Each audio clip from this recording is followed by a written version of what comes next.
Good morning everyone. Today I, Harshda Singh, student of BSc Nursing second year, is going to present my presentation on the given topic. So basically my topic is a teaching type method where 10 to 25 people are get assembled and they share a common interest or problem. According to that, experts and consultants give the solution of that problem, and basically it is a long discussion type method. So this type of a teaching method is known as a workshop. So yes, today's topic for my presentation is workshop. So let's proceed. Firstly, we will see a brief introduction regarding the workshop, and then we will see then we will learn later about the workshop in the later video. So basically the word workshop is related to any area which provides space and tools both for the manufacturing of a goods or repairing of a goods. So basically workshop is of many types. It can be a educational workshop, it can be a normal workshop, it can be an film city workshop, it can be in any workshop. So here we are mainly talking about the educational workshop. So like in a normal workshop, it is an area which provides space and tools for the manufacturing of goods. So similar as educational workshops, in educational workshop, experts and consultants provides knowledge and skills to deal with the problems. So it is a teaching method organized to develop the psychomotor aspects of a learner for developing new practices in their teaching learning process. Every teacher or every professor go through to a teaching learning process in their whole life. They go through a teaching learning process, and that process is continue in their life. So for that, workshops are organized to solve their problems which they conduct or which they arisen up during their teaching learning process. So workshop is a meeting during which experienced people in responsible positions, experienced people like many people are there who are at responsible positions, and they have faced many problems regarding that topic or regarding that situation. So they come up as an expert in a responsible position. So they come up and they listen the problems of the participants which have participated in the workshop, and they listen to that problem and they discuss among themselves, and then they give the solution of that problem. So it is a large discussion type method. So we have seen the brief introduction regarding the workshop. So we will see the definition of a workshop. So for the definition of a workshop, I have prepared a pamphlet for defining the workshop. So here it is. I will read it for you. Workshop is defined as assembled group of 10 to 25 persons who share a common interest or problem. They meet together to improve their individual skill of a subject through intensive study, research, practice and discussion. So here it is saying that workshop is defined as an assembled people of 10 to 25 people. It is a type of assembly where 10 to 25 people are get assembled, and they share their common interest and problem to the experts, and they give in that workshop they increase their individual skill regarding in their particular subject or particular topic by the intensive study, by the intensive discussion and the practices. So we have seen the definition of workshop. So now we will see the essential features of a workshop. So for the essential features of the workshop, first point of essential feature of workshop is complete active involvement of the participants. Yes, it is an essential feature of workshop, because if two panels are there, one is of expert and consultants and second panel is of participants. It's not basically a panel, it's not a panel discussion, but I am just giving an example for your better understanding that one is an expert and consultants and second one is a participants. If participants are not giving proper response, or they are not participating in an active mode, they are not telling their problems which were arisen up during their teaching learning process, then how experts will get to know that what problems they are facing. So they are not able to give the solutions of that problem. So yes, complete active involvement of the participants is must. Then second point is the whole point of attention is to work and learn from practical experiences. So basically the main motto or the main point of attention of that workshop is to work and to learn from the practical experiences. By doing and doing by much more time, they get the experience of that thing, and they practically they do it, and they come to know what they are doing and what problems they are facing. Then third point is participants may have to work as a reporters or a leader.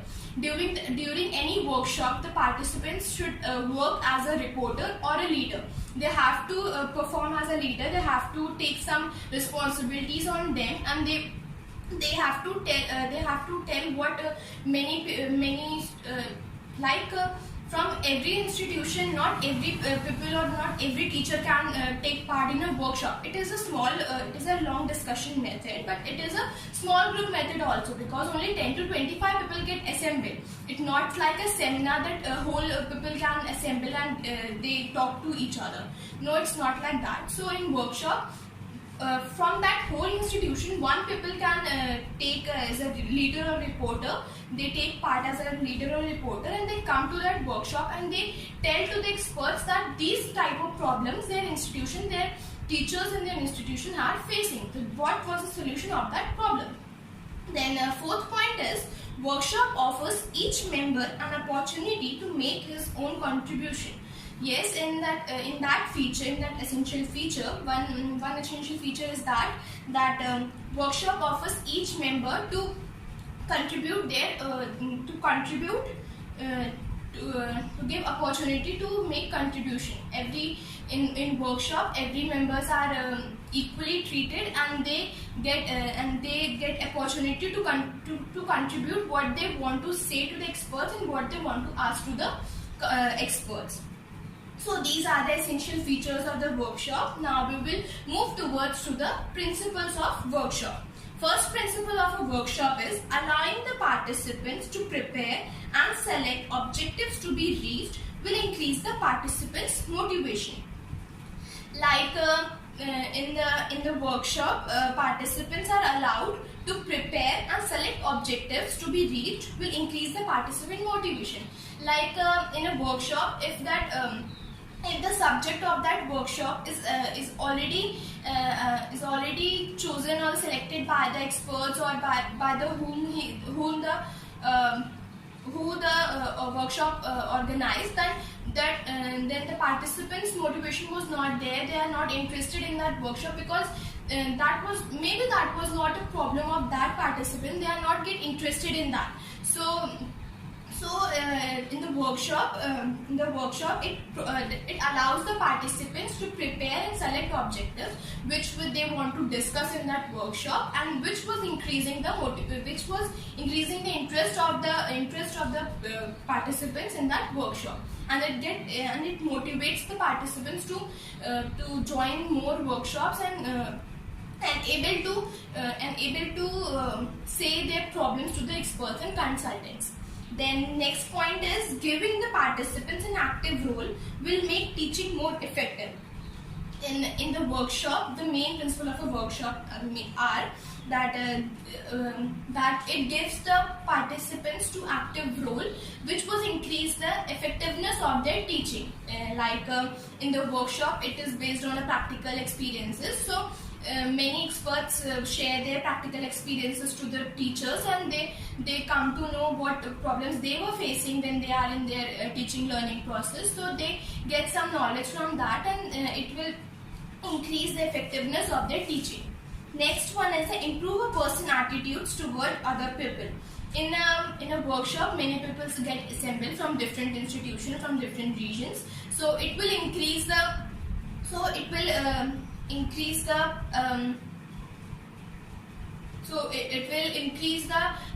attitude of the participant to the other participants which will come from a different institution. Then next one is a learn better human relationship. Next principle of a workshop is it learns better human relations. We get there different peoples come, and we were just increasing the friend zone with them, and we were telling each other that these problems we are facing during our teaching learning process, what experiences you are having and what problems you are facing. So they discuss among themselves, and then they prepare an objective which I have told you in the first point of that principle of workshop. They prepare an objective by discussing themselves what problems they are facing, and according to that it will increase the human relations between them. They come across during this workshop, they come across many type of people. Then next one is every individual has worth and contributes to the common goal. Every individual has worth and contributes to a common goal. They prepare an objective of that workshop. So when that workshop is come at the end of that workshop, they achieve a common goal because they have prepared that objective by consulting themselves.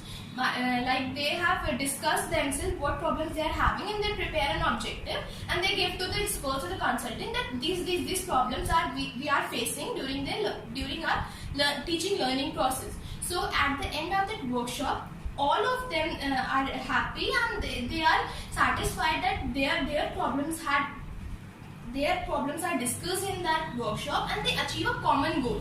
Everyone was which were present there have solved their problems. Then last point of the principle of workshop is cooperation is a technique and a way of life that is superior to competition and is a primary factor to be allowed. In the workshop, we come to know the cooperation. Cooperation basically is a technique or a way of life which is superior to the competition. One is the competition, and second one is the cooperation. Without cooperation, we are not able to maintain the human. We are not able to make the better human relations, and we are not able to connect with the peoples. Yes, there are competition. There is competition in every field. Like in our field, there is a competition between students that they have to come up through from all of them. That everyone wants to get higher marks, but there is a cooperation in some situations. We need a cooperation between us because without that we cannot move to the steps of the success. So these are the principles of workshop. Now we will proceed to the objectives of workshop. Basically, there are two types of objective. One is cognitive and second one is psychomotor. Firstly, we will talk about the cognitive objectives. First cognitive objective is to learn the new innovation and practices of education. The cognitive objective of workshop is, through the workshop, we will learn about the new innovations which we can create in our teaching learning process and the practices of education. In the educational field, what new innovations we can learn through the workshop. Second cognitive objective is to solve problems in the area of teaching educations.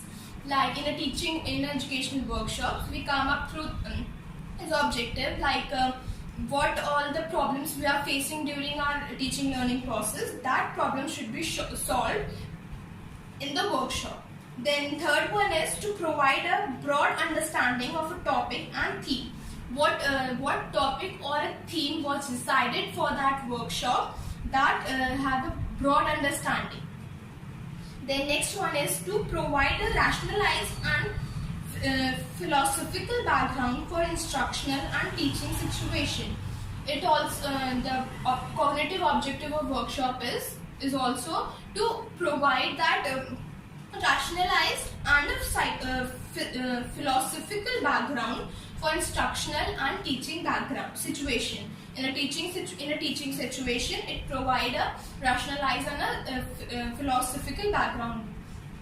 Then we will move towards the psychomotor objectives. First psychomotor objective is to put people in a situation where they will evaluate their own efforts. Like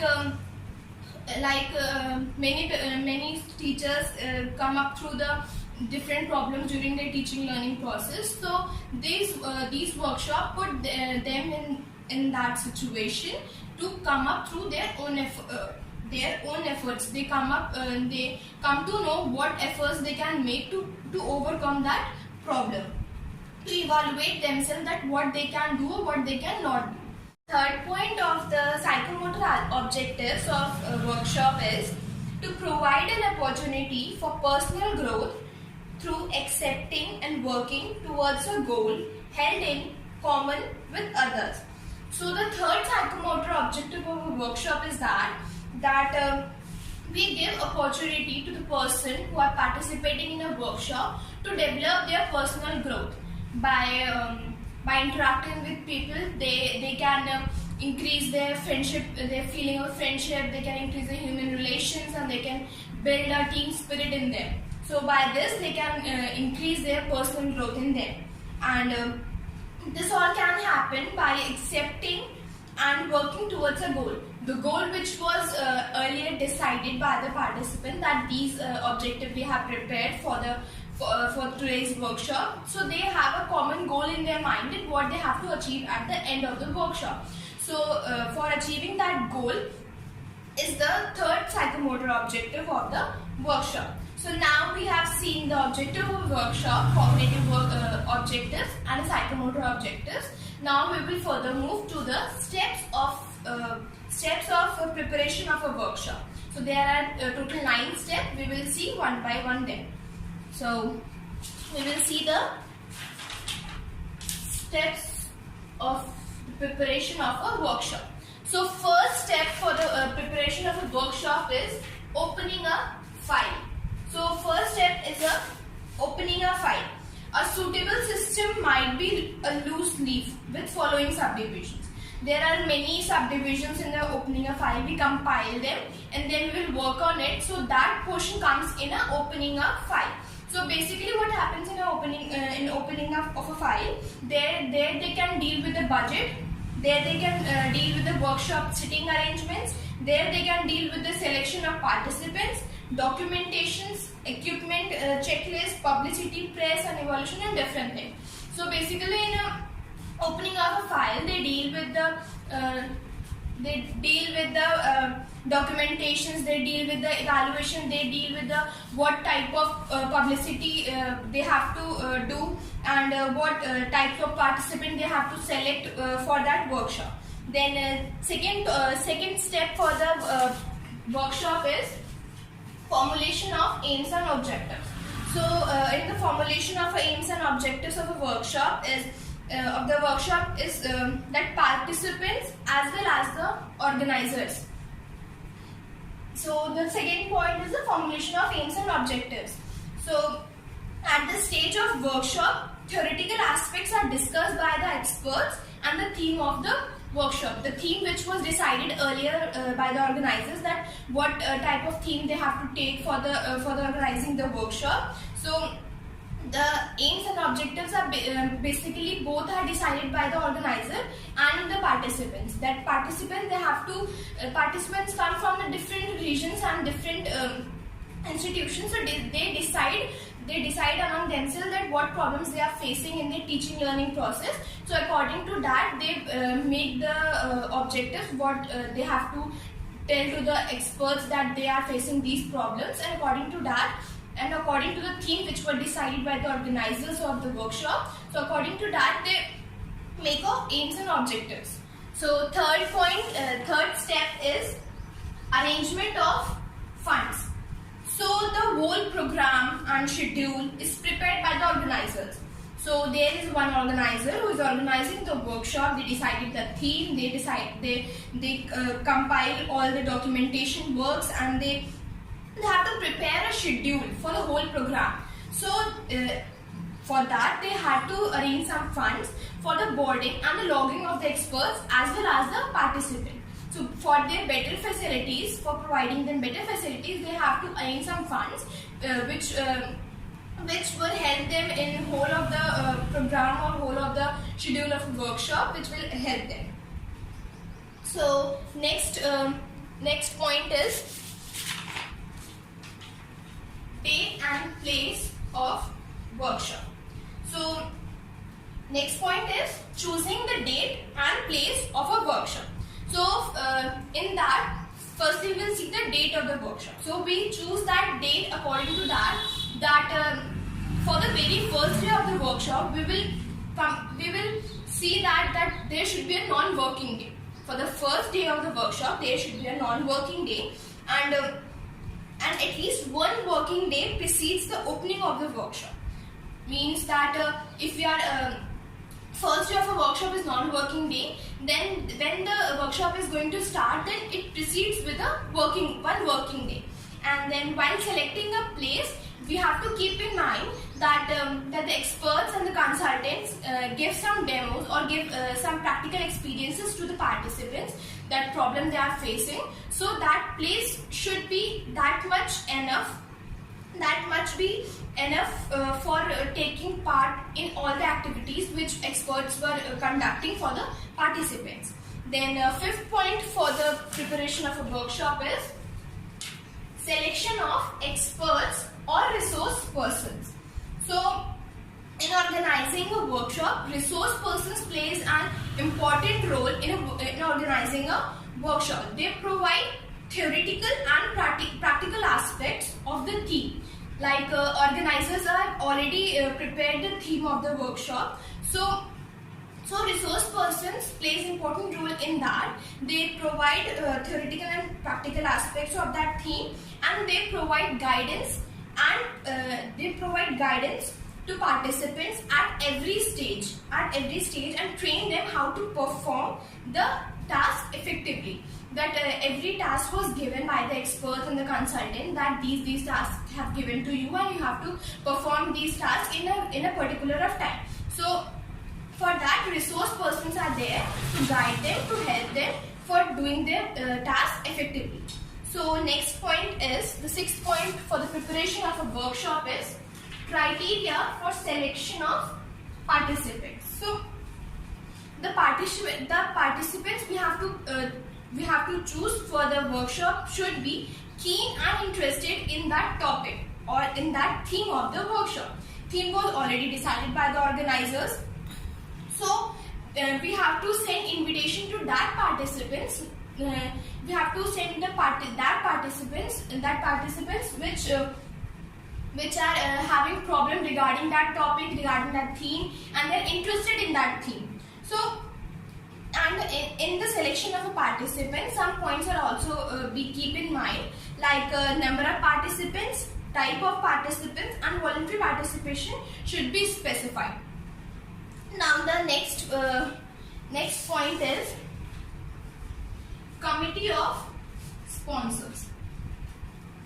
People in administrative positions should be represented as committees. The people who are in administrative positions, they are considered as a committee in this workshop, and they will be called on to apply a selection criteria defined earlier. And for the selection criteria which was defined earlier, according to that, the committee of the sponsor was decided, and the people in administrative positions should be represented as a committee. Now the second last step for the preparing of a workshop is working language. Like in a working language part, we will see that if we are organizing any workshop in any other part of a country or in any other country, what was their regional language or what was the language they are preferring. Like here we are in Lucknow. So in Lucknow everyone knows Hindi language very easily, and they are preferring English language also. But if we are go to the south side cities, their regional languages like Tamil, Kannada, and etc. and they are preferring languages English. So if we are organizing any workshop in that area, so we have to organize that workshop in their regional language or in their preferring language, which was English. So the last step for the workshop is invitation to participants. A personal letter should be given to every participant for inviting them in a workshop. And there are some points which were which will we have to mention in that invitation card. First one, aims of the workshop. What all aims they are going to be taken or seen in their workshop, that should be mentioned in the invitation card. Second, what is implied for the workshop. Then third, working methods of the workshop. What type of working methods they are going to apply, or what type of working methods they are going to teach them in their workshop, they have to mention in their invitation card. And then fourth is theme of the workshop, which was the important part of the invitation card, that they have to mention what theme they have decided for their workshop. So these are the 9 steps. First one is opening a file. Second one is formulation of aims and objectives. Third one is arrangement of funds. Then date and place of workshop, selection of experts or resource persons, criteria for selection of participants, committee of sponsors, working language, invitation to participants. So these are the steps which were required for the preparation of a workshop. Now we will move toward our last topic, which was the outcomes of workshop. So basically, what were the outcomes which were come out after the workshop are basically what we are organizing any workshop. What was the motto of the workshop? So the outcomes of the workshop are friendship, team spirit, and human relations. Workshop is going to teach persons about the feeling of a friendship. They develop a feeling of a friendship in any person. They develop team spirit in them by performing different tasks by their contribution. And third one is human relations. I have already mentioned in the principle of a workshop, one point that was there, that it increases the human relation. It develops human relations in a person. So these are the outcomes of the workshop. Then the outcome of workshop is personal and professional growth. So how the personal and the professional growth takes place in any individual by the workshop. You have already seen that friendship, team spirit, and human relations are the outcome of a workshop. So these all are the personal growth in any individual. Like they are increasing the friendship feeling in them. They are increasing team spirit in them. They are having better human relations in them. So these are the personal growth in them. And for the professional growth, the experts and the consultants providing them skills and knowledge regarding their teaching methods, so they can perform better in their professional life, and by that the professional growth takes place. The last one is widening specified knowledge.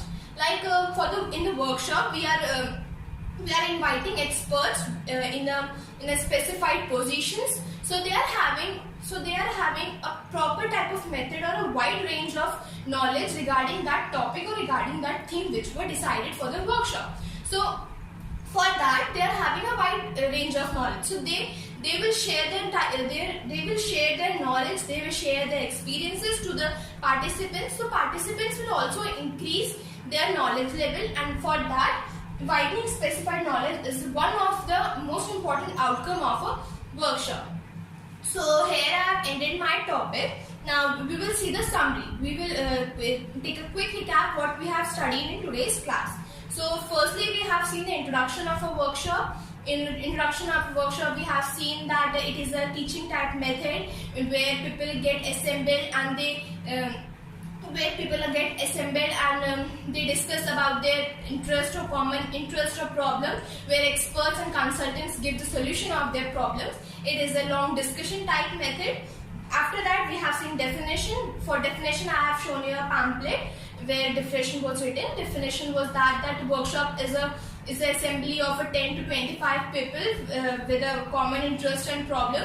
According to that, experts and consultants give the solution of their problems. Then we have seen the principles of workshop. Then we have seen the objective of workshop. Two types of objective we have seen. Cognitive workshop and a psychomotor. Cognitive objectives and the psychomotor objectives. Then we have seen the steps in preparing of a workshop. We have seen the 9 steps which were required for preparing a workshop. Then we have seen the outcomes of the workshop. So these are the topics which were covered in a workshop topic. So there was an assignment for the students all students are expected to follow the steps given in a preparation of a workshop while organizing a workshop. Criteria for evaluation: formulation of aims and objectives 2 marks, selection of experts and resource persons 2 marks, selection if place of workshop 2 marks, arrangement of funds 2 marks, selection of committee of sponsors 2 marks. Thank you very much. And if you are having any problem regarding this topic or regarding any of the part which we have not understand, you can personally message me, or I have already given the PPT of this class in the group, so you can see there. Or if then also you are not able to understand what your queries, you can contact me, and I will try my best to make you understand about your doubts. Thank you so much.